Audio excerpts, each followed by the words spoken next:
কোটি কোটি টাকা দিছে, একটা বিল্ডিং তৈরি করছে, ঘরের মধ্যে এমন কোনো কারুকার্য নাই আপনি করেন নাই।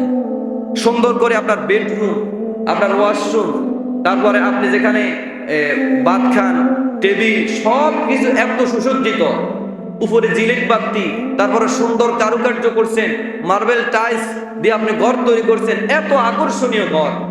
কিন্তু ঘরে ঢোকার আগে আল্লাহ বলছে যে সময়, তোমার যাওয়ার সময় হয়ে গেছে। সম্মানিত উপস্থিতি, তো দুনিয়ার এই ক্ষণস্থায়ী একজন মানুষ তার জীবনের সমস্ত সময় ব্যয় করে দেয় একটা ঘর, একটা পরিবার, এগুলা তৈরি করার জন্য। তার একটা ঘর তৈরি করতে তার জীবনের অর্ধেক সময় চলে যায়, তার পরিবারটাকে সোজা করতে, তার ছেলে মেয়েদেরকে সোজা করতে, পড়াশোনা করাতে, তাদের বিয়ে শাদী দিতে তার জীবনের হায়াত শেষ, তার জীবনের সময় অতিবাহিত হয়ে যায়। কিন্তু আমরা যদিও দুনিয়াটাকে সুন্দরভাবে সাজাই, কিন্তু যেই ঘরে মিনিমাম কোনো ব্যক্তি কবরে 50,000 বছর থাকবে, যদি কিয়ামতের আগেও কেউ মরে, কিয়ামতের আগের দিনও যে মরবে সেও কবরে কত বছর? 50,000 বছর সে কবরে থাকবে। এবার বলার সুযোগ নেই যে আমি কিয়ামতের আগের দিন হচ্ছি, আমার তো একদিন পরেই তো কিয়ামতের মান, আমার তো কবরের শাস্তি কম। আর ভাই যে কিয়ামতের আগের দিন মরবে, সিংহায় ফুৎকারে, সেও কবরে 50,000 বছর। এখানে এমন কেউ আছেন যে আপনি 800 বছর বাঁচছেন? কেউ আছেন? 100 বছরের কজন আছেন? নাই। তাহলে আপনি যেই জায়গায় 50,000 বছর থাকবেন, সেই ঘরের জন্য আপনার কোনো চিন্তাই নাই। আর যেই দুনিয়া আপনি ক্ষণস্থায়ী, বেশি থেকে বেশি গেলে 70-80 বছর, বেশি থেকে বেশি গেলে 80-90 বছর, বা বেশি গেলে 100 বছর, এই হুরা গ্রামে টোকাইলে আপনি 100 বয়সের কয়জন মানুষ পাবেন? খোঁজ করে দেখেন, পাইলেও 1-2 জন পাইতে পারেন, এর বেশি পাবেন না। কিন্তু এই দুনিয়ার ঘরের জন্য আমরা জীবনের সকল হায়াত ব্যয় করে দিয়েছি। এই দুনিয়ার আমার পরিবারের জন্য আমার জীবনের যৌবনের যত শক্তি সব ব্যয় করে দিয়েছি। কিন্তু আখিরাতের যে ঘর, যেখানে 50,000 বছর থাকবে, সেখানের জন্য আমি কিছুই করি নাই। এমন কোন বোকা মানুষ দেখবেন না যে সে কবরে যাবে একদম শিওর, এটা সে যায় কবরটাকে তৈরি করছে, কবরের ভিতরে ফাঁকা করছে, কবরের ভিতরে যা লাগে, অর্থাৎ একটা ঘরে থাকতে যা লাগে সবকিছু সে করছে। এরকম আপনি মানুষ পাবেন না। এরকম মানুষ পাবেন সে চিন্তা করছে এই এই জায়গাটা আমি কিনলাম, আমার মৃত্যুর পর আমাকে এখানে রাখা হবে, সবকিছু তৈরি করছে, কিন্তু তার মৃত্যু হয়েছে, সেই কবরে শেষ হয় নাই, তার অন্য জায়গায় শোয়া লাগছে। এরকম হয় না? সে নির্ধারণ করছে যে আমি এই জায়গায় থাকবো, আমার এই জায়গায় বাসস্থান, আমার গ্রাম এখানে, কিন্তু তার ছেলে মেয়ে তাকে ঢাকা, তার ছেলে মেয়ে তাকে বিদেশে, তারে সেখানে রাখি দিস। ছেলে মেয়ে চিন্তা করছে আমরা থাকি বিদেশে, আমার বাবা যে দেশে থাকবে, আমরা তো আমার বাবাকে একদিন যায় যে আমরা তার জন্য দোয়া করবো, সেটা তো পারবো না। এই কারণে তারা চিন্তা করছে আমার বাবাকে আমরা বিদেশে রাখি দিই, সেখানে তারা কবর দিয়ে দেয়, দেশও আনে না। অথচ উনি জায়গারে এভাবে একটা বর্ডার দিয়ে রাখছে যে উনি এখানে মৃত্যুবরণ করবে, এখানে ওনাকে রাখা হবে। এখানে ভাইয়েরা, মৃত্যু অবধারিত, মৃত্যুর পরে আপনার জন্য হাসর হবে অবধারিত, আপনাকে কবরে রাখা হবে অবধারিত, আপনাকে কবরে যেতেই হবে। আপনার জন্য হয়তোবা আপনার কবরটা হবে জান্নাত, আপনার জন্য হয়তোবা আপনার কবরটা হবে জাহান্নাম। এই কারণে আমরা সে অনেক শীতকাল, সেই সময়ের জন্য আমরা জোগাড় করি। দুনিয়ায় তো আমরা ছেলে মেয়ের জন্য করছি অনেক, নিজের ঘরের জন্য, পরিবারের জন্য অনেক করছি, এবার একটু নিজের জন্য করেন। কারণ আপনাকে সেখানে থাকতে হবে অনন্তকাল, সেখানে আপনি একা যাবেন, সেখানে আপনার কোনো পরিবার থাকবে না, সেখানে আপনার সাথে কেউ থাকবে না, আপনার সাথে কারোর সাথে কোনো যোগাযোগ নেই, দুনিয়ার সাথে সম্পর্ক লেনদেন শেষ আপনার।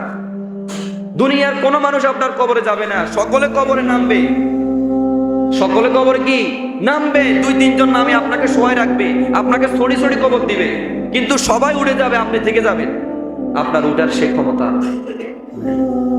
এই কারণে বলি ভাই, অনেক সময় তো মানুষের পিছনে দিয়েছেন, পরিবারের পিছনে দিয়েছেন, একটু নিজের জন্য কিছু করেন, একটু নিজের জন্য কিছু করেন। কারণ যেখানে যাবেন সেখানে আপনার সাথে হয়তোবা আযাবের ফেরেশতা, নয়তোবা জান্নাত আপনার জন্য অবধারিত হয়ে আছে। হয়তোবা আপনার জন্য কবরের সে বিষ্ণু, সে সাপ, সে পোকামাকড় আপনার জন্য অপেক্ষা করতেছে, নয়তোবা আপনার জন্য সেই জান্নাতের আরাম আয়েশ আপনার জন্য অপেক্ষা করতেছে। এখন আপনি চিন্তা করেন যে আমার এই 30 বছর বয়স, আমার এই 50 বছর বয়স, আমি এই বয়সে আমি কতটুক কবরের কথা চিন্তা করছি, কতটুক আমি কবরের জন্য সামান জোগাড় করছি, কতটুক আমি আল্লাহর জন্য কাজ করছি, নাকি সারা জীবন আমার পরিবারের পিছনেই করলাম, নাকি সারা জীবন আমার নিজের একটা ঘর তৈরি করতে আমার সময় লেগে গেছে। একটু চিন্তা করেন, যেহেতু আপনি ক্ষণস্থায়ী, স্থায়ী আপনার এটা জায়গা না। যারা বিদেশে যায় তারা চিন্তা করে আমি এখানে বাড়ি গাড়ি করে লাভ নাই, আমাকে বাড়িতে ফিরে যেতে হবে।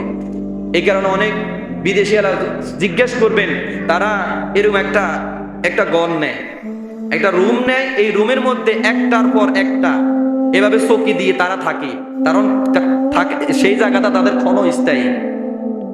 আমরা অনেক সময় ভিডিওর মধ্যে দেখি তারা একটা পালংয়ের উপরে একটা পালং দিই, ওয়ার পালং দিই, তারা একটার পর একটা থাকতেছে, কত কষ্ট করে থাকতেছে তারা, কারণ তারা বুঝে এটা আমাদের অস্থায়ী জায়গা, এটা আমাদের থাকার জন্য না।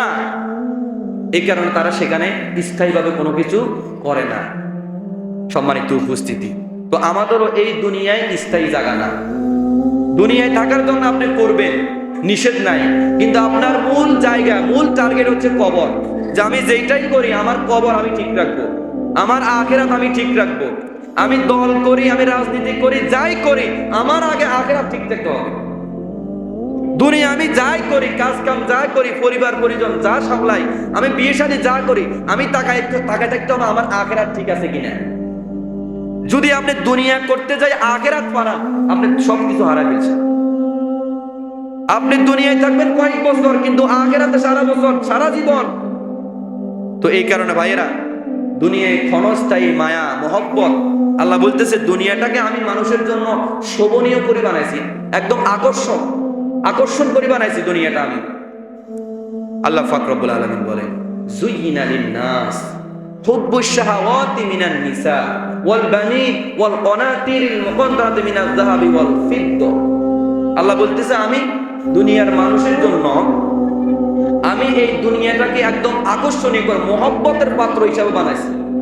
হুব্বুশ শাহাওয়াতি মিনান নিসা, এক নম্বরে আকর্ষণীয় করে বানাইছি নারীদেরকে, পুরুষদের জন্য। এই কারণে যে কোনো পুরুষ যদি 80 বছরও বয়স হয়, তারপর একটা যুবতী মেয়ে দেখলে তার ভালো লাগে, কারণ তার জন্য তাকে আকর্ষণীয় করে বানানো হয়েছে। হুব্বুশ শাহাওয়াতি মিনান নিসা, সবচেয়ে আকর্ষণের পাত্র হয়েছে নারী জাতি। নিজের স্ত্রীর জন্য সুখে রাখার জন্য বিদেশে চলে যায়, খাওয়ানোর জন্য বিদেশে চলে যায়, নিজের স্ত্রীর কথা শুনে কিভাবে করা যায়, কিভাবে চলা যায়, নিজের স্ত্রীর কথা শুনে চলে। এটা হচ্ছে মহব্বত। মহব্বতের জন্য এটা করে, অন্য কিছুর জন্য করে না। যেই ছেলেটা বিয়ের আগে মায়ের কথা শুনে, সেই ছেলেটা বিয়ের পরে স্ত্রীর কথা শুনে, এটা আকর্ষণ। কারণ তার মাও তো একটা মেয়ে না, এটা আকর্ষণ। মহব্বত ভাগ হয়ে গেছে, কিন্তু আকর্ষণ একই আকর্ষণ নারীর জন্য। সে তার মা হোক, তার বোন হোক, তার ভাই হোক, তাদের জন্য আলাদা আলাদা কি আছে, মহব্বত আছে। এটা আল্লাহ এইভাবে তৈরি করছে। নারীদের জন্য মহব্বত, মায়া, এটা আল্লাহ পাক রব্বুল আলামিন এইভাবে তৈরি করছে। ওয়াল বানিন, তার ছেলে মেয়ে তার আকর্ষণীয়। যার একটা ছেলে নাই সে বুঝে যে আমার কত হতভাগা, আমি কত দুর্ভাগা, আমার ছেলে মেয়ে নাই। তো আল্লাহ পাক রব্বুল আলামিন ছেলে মেয়েদেরকে আমাদের জন্য আকর্ষণীয় করে বানাইছে। এই কারণে ছেলে মেয়ে অসুস্থ হলে আমরা সহ্য করতে পারি না, ছেলে মেয়ে খারাপ পড়বে, খারাপ চলবে, খারাপ পথে চলে যাবে, আমরা সহ্য করতে পারি না। তাদের জন্য সবকিছু উজাড় করে দিই, তাদের জন্য সবকিছু দিয়ে দিই জীবনে। এটা আকর্ষণ করে বানাইছি আল্লাহ, কারণ এটা পরীক্ষার হল। এই জায়গাটা কি পরীক্ষার হল। এই পরীক্ষার হলে এটা হবে। আল্লাহ পাক রব্বুল আলামিন দুনিয়া আমাদের জন্য পরীক্ষার জন্য বানাইছে। ইন্নামা আমওয়ালুকুম ওয়া আওলাদুকুম ফিতনা।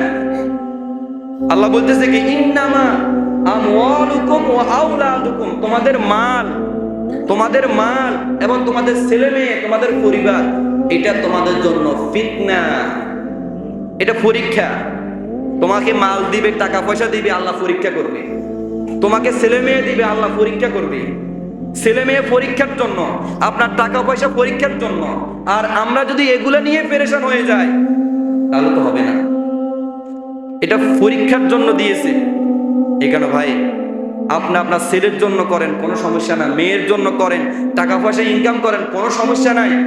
কিন্তু টাকা পয়সা ইনকাম করতে গিয়ে আপনি যদি আখিরাতটা নষ্ট করেন, আপনার জন্য হতভাগা আর কেউ না। আপনার সম্পদ দুনিয়ায় থেকে যাবে, আপনার ছেলে মেয়ে দুনিয়ায় থেকে যাবে, কিন্তু যাওয়ার সময় আপনি একাই যাবেন, আপনার সাথে কেউ নাই। যদি আপনি ছেলের জন্য করছেন, বলেন না যে আমার সাথে একদিন কবরে আপনি থাকো, রাজি হবে? আপনার স্ত্রীর জন্য তো অনেক কিছুই করলেন, বলেন না যে আমার মৃত্যুর পরে তুমি একটু আমার কবরের সাথে একটু রাত্রিবেলা আমার সাথে একটু দাঁড়ায় থাকিও, মরার দরকার নাই। কি বলবেন?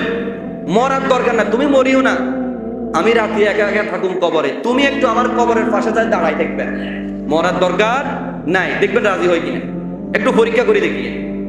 সম্মানিত উপস্থিতি, তাহলে স্ত্রীর জন্য করছেন, ছেলে মেয়ের জন্য করছেন, টাকা পয়সা ইনকাম করছেন, ঘর বাড়ি করছেন, এগুলা সবগুলা পরীক্ষা।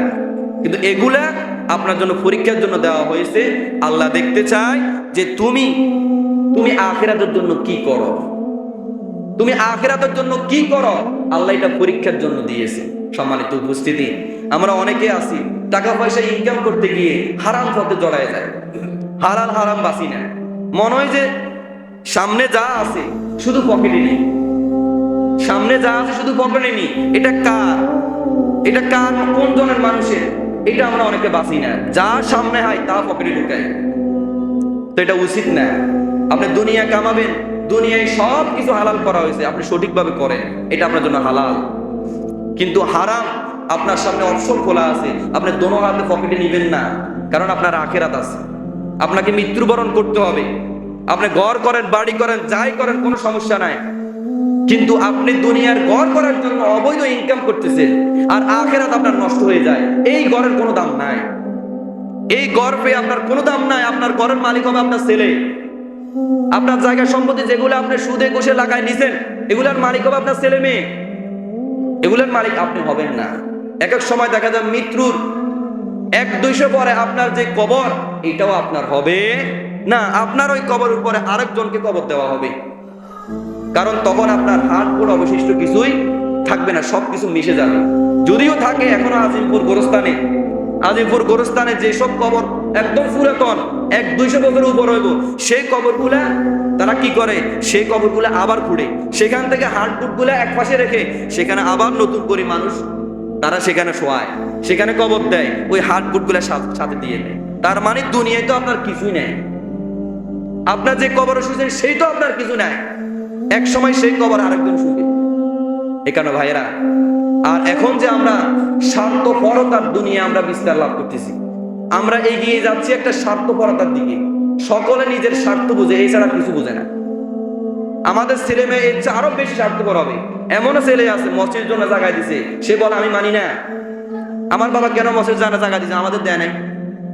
এই কারণে সে মসজিদের জন্য মামলা করে বসে রয়েছে যে আমি মসজিদে আমি জায়গা দিব না। সে কবরস্থানে মাদ্রাসার জন্য জায়গা দিছে, সে মানে না, বলে যে না আমার বাবা দিলে আমি মানি না, আমি এটা দিব না। এরকমও সন্তান আছে। তো এদের সন্তান যদি এরকম হয়, তাহলে সামনের প্রজন্ম চিন্তা করেন আরো কত ভয়ঙ্কর আসবে। এখানে ভাই বলি, আখিরাতের জন্য কিছু করেন, দুনিয়ায় যাই করেন আখিরাতটা ঠিক রাখেন। নমাজটা পড়েন, আপনি জিকির আজকার যতটুকু পারেন করেন, কিন্তু নমাজটা ছাড়িয়েন না। দুনিয়ায় যাই করেন, কিন্তু হারাম খাইয়েন না। যেখানে দরকার, যেখান থেকে ইনকাম করার দরকার করেন, কিন্তু হারাম ইনকাম করিয়েন না। কারণ হারাম ভক্ষণকারীর শরীরে এক টুকরা মাংস জান্নাতে যাবে না, এক টুকরা মাংস জান্নাতে যাবে না। যারা হারাম খাবে, হারাম ইনকাম করবে, হারাম করবে, তাদের শরীর কোনোদিনও জান্নাতে যাবে না। এই কারণে বলি ভাই, দুনিয়ায় থাকে মুসাফিরের মতো, দুনিয়ায় থাকেন ঝগড়া বিবাদ মুক্ত, কোনো ঝগড়ায় জড়াবেন না।